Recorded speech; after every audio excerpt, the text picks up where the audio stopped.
Video tutorial in folder sharing. My name is Jeremiah Mamangon from 12 Lovelace. In this tutorial, we will configure simple file sharing. Number 1. Click Start, Control Panel, View Network Status and Tasks, change adapter settings. Make sure that there is a check next to File and Printer Sharing from Microsoft Networks. Back on the Network and Sharing Center window, make sure the correct network location type is selected. This will allow your firewall setting to correctly allow file sharing.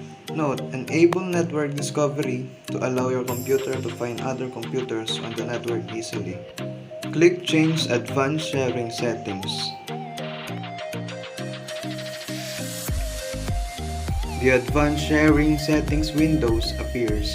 Locate your file type and under File and Printer Sharing, select Turn on File and Printer Sharing. Select Turn off Password Protected Sharing. This will allow other computers on the network to access shared files with authentication. Right-click the folder you want to share and select Share With. You can choose one of the following options: Home Group, Read, Home Group, Read or Write, and Specific People.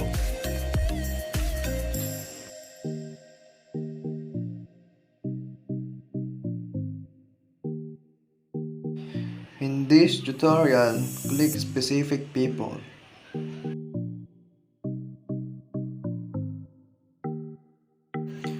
The Windows 7 file sharing wizard opens. Type in the name of the user or group that you want to share the folder with.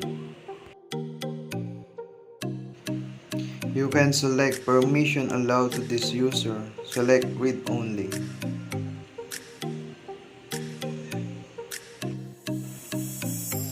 When you are finished adding people, click Share. If you are prompted for an administrator password or confirmation, type the password or provide confirmation.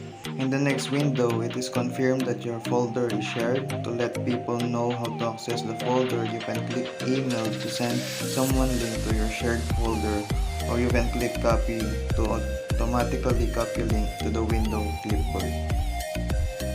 Click Done. Almost done with the Windows 7 file sharing tutorial.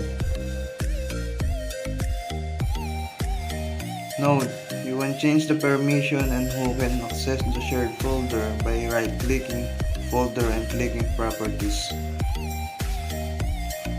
You can edit the permissions for each user or group.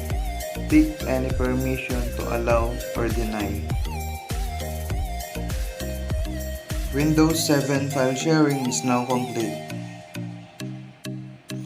Thanks for watching.